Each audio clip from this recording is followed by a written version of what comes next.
Gjesti dhe Rozana përplasen në një debat të tensionuar në mes të shtëpisë, ndërsa të gjithë banorët I shikojnë me kureshtje. Ai, me një shikim të mprejtë dhe një ton sfidues, I drejtohet Rozanës me fjalë të ashpra. Ti je një dhelë për dinake, Rozana. Ti gjithmonë bën sikur je në anën e dikujt, por në fund luan për interesat e tua. I thot ai, duke e parë drejtë në sy. Rozana ngrit vetullat me ironi dhe kryqëzon krahët. Po unë jam dinake? Hajde, mos më bëj të qesh, Gjesti. Nëse ka dikush që I luan të gjithë, ai je ti. I përgjigjet ajo me një buzëqeshje të lehtë por plot sarkazëm. Gjesti tund kokën me nervozizëm dhe afrohet pak më shumë.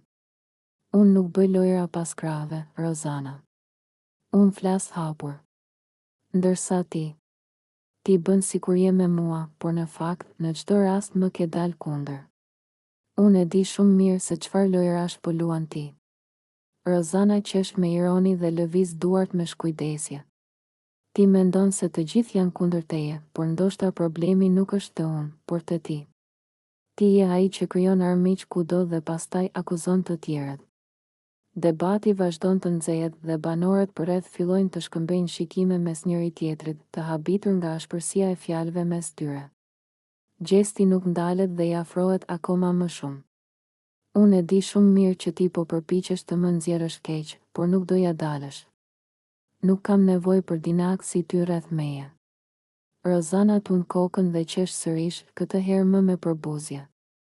Nuk të duhet dikush si unë, por prap nuk rri dot pa më përmendur. E shikon, Gjesti, ndoshta problemi yt është që nuk di të dallosh miqt nga armiqt. Tensioni mes tyre sa vjen e rritet, ndërsa të tjerët ndjekin debatin me interes, duke pritur të shohin nëse do shpërthej akoma më shumë apo dikush do ndërhyjë për t'i ndalur. Gjesti, me një buzëqeshje të pabindur në fytyrë, vendos të bëjë një shaka dhe pa u menduar 2 herë, I futet Rozanës në dush. Ai e di që ajo është e ndjeshme ndaj provokimeve, por nuk I intereson. Ndërkohë, Rozana është e përqendruar duke rregulluar ujin dhe as nuk e vëren menjëherë praninë e tij. Pa pritur, ajo ndjen diçka dhe kur kthen kokën, sheh Gjestin që qëndron aty, duke qeshur me ironi. Hej, çfarë po bën këtu? Je çmendur? I bërtet ajo, duke u kthyer menjëherë nga ai dhe duke tentuar ta shtyjë larg. Gjesti qesh dhe ngre duart lart, sikur të tregoj që nuk ka ardhur me qëllim të keq. E po, Rozana, mendova të bëj një dush me shoqëri. Pse po acaruesh kaq shumë? Thot ai me një ton tallës. Rozana ndihet tepër e acaruar dhe sytë e saj flakërojnë nga nervat. Dil menjëherë jashtë. Nuk është fare e hijshme kjo që po bën. Kush të dha aty të drejtën të më hysh në dush, I bërtet ajo, duke e shtyrë më fort. Gjesti bën një hap pas, por nuk e ndal dot të qeshurën. E mirë, mos u nxeh kaq shumë, thjesht një shaka ishte. Nuk e di pse po e dramatizon kaq shumë, thot ai, duke e parë me një shikim ngacmues. Rozana nuk e përballon dot me arrogancën e tij dhe I merr një peshqir, duke e goditur në krah. Dil jashtë, mos më acaro më shumë. Gjesti më në fund kthehet për të dalë, por ndërsa del nga dera, kthen kokën dhe I thot me një buzëqeshje ironike, shumë nervoze je, Rozana. Të duhet pak humor në jetë. Rozana e shikon me inat ndërsa ai largohet. Shiko mos më provo më kështu, sepse herën tjetër nuk do e kalosh kaq lehtë. I thot ajo me nervozizëm. Banorët e tjerë dëgjojnë zhurmën dhe shikojnë nga dera e banjës, duke u habitur se çfarë ka ndodhur. Gjesti vazhdon të qesh ndërsa largohet, ndërsa Rozana tund kokën dhe mundohet të qetësohet nga inati. Rozana dhe Gjesti përplasen në një debat të ashpër në mes të shtëpisë, ndërsa të tjerët I vështrojnë me kureshtje. Zëri I Rozanës ngrihet ndërsa ajo, me një shikim të acaruar, I drejtohet Gjestit me një ton përçmues. Largohu, Gjesti. Nuk dua të flas më me ty. Je një budalla I vërtet, shtiresh si I mençur, por në fakt je si një fëmijë që nuk di çfarë bën. I thot ajo duke tundur kokën me nervozizëm. Gjesti qesh me ironi dhe ngre vetullat. Budalla unë? Ti ndoshta ke harruar, Rozana, por jeti ajo që e kërkon gjithmonë debatet me mua. Nëse nuk të intereson të flasësh me mua, atëherë përse je gjithmonë këtu duke më kritikuar? Rozana rrotullon sytë dhe i afrohet me një shikim të prerë. Sepse ti nuk di të ndalesh. Gjithmonë bën budallallqe dhe sillesh si një kalama që kërkon vëmendje. Nuk di të silles si një burr, vetëm provokon e bën skena pa kuptim. Gjesti tund kokën me një buzëqeshje të lehtë por plot ironi.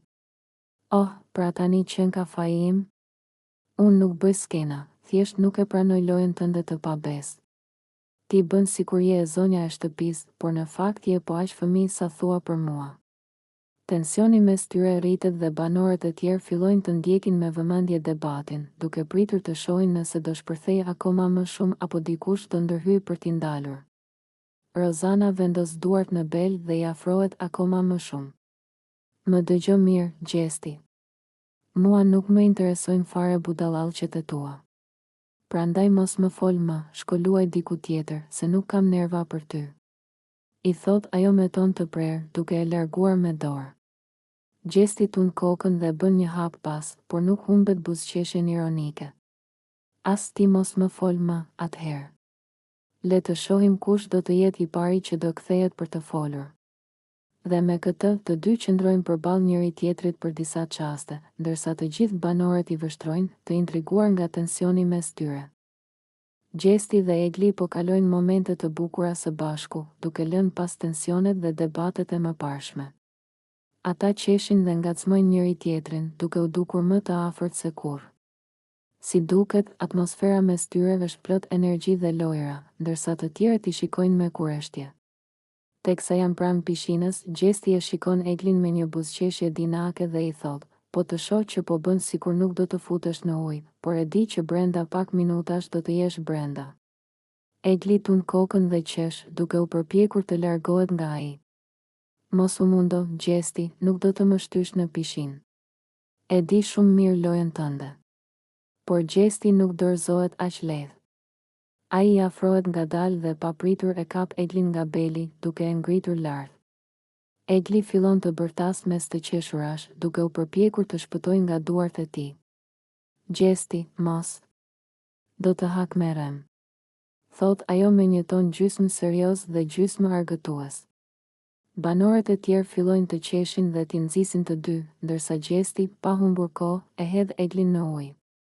Ajo bie me një spërkatje të madhe, ndërsa Gjesti qesh me zë të lartë. E dija që do të përfundoje brenda. Thot ai, duke i bërë shenjë fitores. Por Egli nuk e lë me aq. Ajo del nga uji dhe, pa u menduar dy herë, i hidhet sipër Gjestit, duke e tërhequr me forcë në pishinë. Tani të dy janë brenda, duke u spërkatur me ujë dhe duke qeshur me të madhe.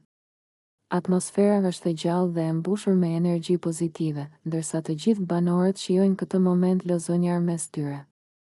Pavarësisht gjithçkaje që ka ndodhur mes tyre, duket se për një moment Gjesti dhe Egli e kanë lënë pas çdo keq kuptim dhe po shijojnë kohën e tyre së bashku, duke e kthyer këtë në një nga momentet më të bukura dhe gazmore të shtëpisë. Gjesti dhe Valbona ishin ulur në këndin e tyre të preferuar në oborrin e shtëpisë, larg zhrumës së banorëve të tjerë. Ishte një natë e qetë dhe qielli ishte plot yje. Valbona, si gjithmonë, ishte e gatshme të dëgjonte dhe të kuptonte atë që ai kishte për të thënë. Gjesti pshërtiu thellë, duke shikuar drejt tokës, si dikush që kishte shumë për të thënë, por nuk dinte nga ta fillonte.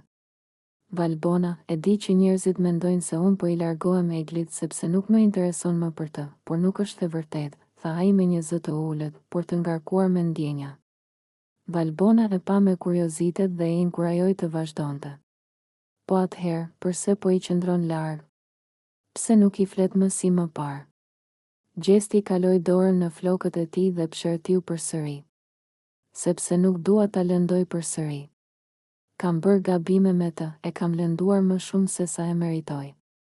Ajo është një vajzë e mirë, Valbona, dhe unë nuk dua të jem arsyeja pse ajo ndihet keq. Prandaj po i rri larg, që të mos e bëj të vuaj më, tha ai, duke e parë Valbonën drejtë në sy.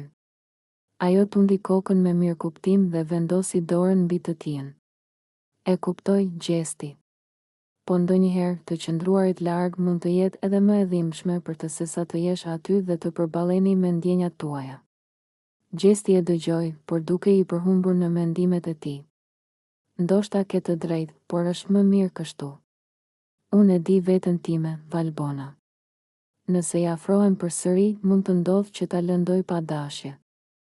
Dhe unë nuk mund ta përballoj ta shoh përsëri të vuaj për shkakun tim, tha ai, ndërsa zëri i tij u thye paksa në fund të fjalisë. Valbona e pa me dëmshuri dhe e shtrëngoi lehtë dorën. Ndoshta është koha që ta lejosh atë të vendos vetë çfarë është më e mira për të. Ndoshta duhet të flisni, të sqaroheni. Sepse ndonjëherë njerëzit nuk duan të mbrohen nga ne, thjesht duan të ndihen të rëndësishëm për ne. Gjesti heshti për një moment, duke reflektuar mbi fjalët e saj. Ai ngriti shikimin dhe veshtroi yjet për një kohë të gjatë, sikur kërkonte përgjigjet atje. Do ta mendoj këtë, Valbona, tha ai më në fund, me një zë të qetë, por ende të pasigurt. Dhe kështu, mes heshtjes dhe të vërtetave të pathëna, ata vazhduan të qëndronin aty, ndërsa mendimet e Gjestit endeshin me së kaluarës dhe asaj që duhej të bënte më tej. Ishte mesnatë dhe shumica e banorëve po flinin, por Gjesti nuk kishte ndërmend të qëndronte i qetë. Me një buzëqeshje dinake, ai afrohet me hapa të lehtë drejt suitës ku po flinte Jozi. Ai e shtyn pak derën dhe futet brenda pa bërë zhurmë. Pasi afrohet pranë shtratit të Jozit, ai e shikon atë duke fjetur i qetë dhe vendos t'i bëjë një shaka për ta zgjuar. Jozi, zgjohu, i thot ai me një ton të ulët, duke e shtyr lehtë nga supi. Jozi lëviz pak, por nuk hap sytë. Gjesti nuk dorëzohet dhe e tund edhe më fort. Hajde, hajde, qohu. Duhet të largohesh nga këtu. Jozi më në fund hap sytë, i përgjumur dhe i hutuar. Pse? Çfarë ka ndodhur? Pyet ai, duke u fërkuar sytë. Gjesti qesh dhe i përgjigjet me një ton të sigurt, sepse unë do rri këtu me Loredanën. Tani ngrihu dhe bëhu gati të dalësh. I thot duke qeshur dhe duke e ngacmuar me tonin e tij provokues. Jozi e sheh me sy gjysmë të mbyllur dhe shfryn. Hëmo, Gjesti, lëre këto budallallqe. Unë po fle. Ik shko bëj shaka diku tjetër, i thot ai me një ton të lodhur, duke u kthyer nga ana tjetër. Por Gjesti nuk e lë me aq. Ai fillon ta shkun edhe më shumë, duke qeshur. Jo, s'të lërehat. Loredana më tha të vi të zgjoj. Do që të fle unë këtu me të. Vazhdon ai, duke e nxitur që të zgjohet plotësisht. Jozi më në fund ngrihet me nervozizëm dhe e shikon me dyshim. Ti po tallesh, apo jo? Se po më prishe gjumin kot. Gjesti qesh dhe i vë dorën mbi shpatull. E po normal që po tallem. Po deshe, mund të na lësh vetëm dhe të shkosh në krevat tjetër, i thot ai duke qeshur, ndërsa Jozi rrotullon sytë dhe tund kokën. Po mirë mo, kur do pushosh ti, Gjesti? Më le reha të fle apo jo? Thot ai me një zë të lodhur, ndërsa Gjesti vazhdon të qesh. Ndërkohë, nga dhoma tjetër, Loredana dëgjon zhurmat dhe bërtet me shaka. Gjesti, lëre Jozin rehat se do të vitë të përs nga aty. Gjesti kthehet nga dera dhe i përgjigjet duke qeshur. Loredana, po e largoj Jozin që të rri me ty. Jozi qesh me ironi dhe i drejtohet Gjestit. Po mirë, po të lë juve të dyve vetëm. Do shkoj të gjej ndonjë vend tjetër për të fjetur. Thot ai, duke dal nga dhoma dhe duke tundur kokën, ndërsa Gjesti qesh i kënaqur që shakaja e tij funksionoi. Ishte një mbrëmje e zakonshme në shtëpinë e Big Brother, dhe Jozi po relaksohej në vask pas një dite të gjatë dhe plot tension. Uji i ngrohtë dhe avulli i lehtë e bënin atmosferën edhe më qetësuese. Ai ishte mbështetur pas vaskës, me sytë gjysmë të mbyllur, duke shijuar momentin e tij të relaksit. Por qetësia e tij nuk zgjati shumë. Pa pritur, dera e banjës u hap me vrull dhe Loredana hyri brenda, me një buzëqeshje dinake në fytyrë. Hëmo, Jozi, këtu je fshehur? E pyeti ajo me një ton lozonjar, duke i hedhur një vështrim vaskës së mbushur me ujë dhe shkum. Jozi u kthye nga ajo, paksa i habitur, por edhe i vetëdijshëm se Loredana ishte gjithmonë gati për ndonjë shaka. Po çfarë do këtu, moj? S'ka vend për dy veta. I tha ai duke qeshur lehtë, por Loredana nuk e mori seriozisht. Ajo nuk e mendoi 2 herë dhe u fut në vask, duke bërë që uji të spërkaste gjithandej. Hajde se bëjmë një banjë bashkë. S'është fundi i botës, tha ajo, duke e parë me një shikim sfidues. Jozi nisi të qeshte dhe tunte kokën. Ti nuk ndalesh kur, apo jo? Loredana qeshi dhe e pa nga kokat e këmbët. Shiko sa trupa ke bërë. Muskujt të kanë dalë sigur, i tha ajo duke ja prekur me dorë shpatullat e tij të forta. Jozi u mbur paksa, duke bërë sikur po flexonte krahët e tij. Po normal, moj, unë stërvitem çdo ditë, tha ai me një ton krenar. Por Loredana nuk vonoi të kthente situatën në favorin e saj. Ajo e pa me një shikim të dyshim dhe, pasi qeshi me ironi, i tha, po mirë, muskujt i paske të mëdhenj po aman, atë e paske të vogël. Jozi ngriti vetullat i habitur. Çfarë the? Hajde, mos e kalo cakun tani, tha ai duke qeshur, por duke u përpjekur ta mbante seriozitetin. Loredana nisi të qeshte me të madhe, duke e spërkatur me ujë. Po ç'të bëj, ma? Vetë kërkove që të hyja këtu. Unë thjesht po bëj një analizë të përgjithshme. Jozi tundi kokën dhe qeshi me ironi. Po ti e të mërshme, moj. S'të del shpirti pa u tallur një herë me mua. Ndërkohë, banorët e tjerë që dëgjuan të qeshurat dhe bisedën nisën të afrohen nga dera e banjës, duke u munduar të kuptonin çfarë po ndodhte brenda. Ore, çfarë po ndodh aty brenda? Këto të dy s'po ndalen së qeshuri, pyeti një nga banorët me kuriozitet. Loredana dhe Jozi vazhduan të qeshnin, ndërsa ai u përpoq ta spërkaste me ujë për hakmarrje.